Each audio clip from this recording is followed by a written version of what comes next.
फलटण तालुक्यातील महिला डॉक्टर प्रकरणाने संपूर्ण महाराष्ट्रात खळबळ माजवली असताना आता या प्रकरणातील मुख्य आरोपी पोलीस उपनिरीक्षक गोपाल बदने याचे आणखी काही काळे कारनामे समोर आले आहेत।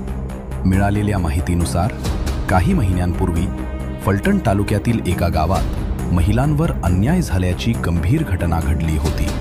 मात्र त्या प्रकरणात तक्रार दाखल करण्यास बदने यांनी मुद्दाम टाळाटाळ केली होती। सकाळच्या 9 वाजता मी ग्रामीण पोलीस स्टेशनला आले होते। बदने साहेब आहेत ना, ती माझी काही केस घेत नव्हते। परत त्यांनी मला दिवाण ऑफिसला लावलं।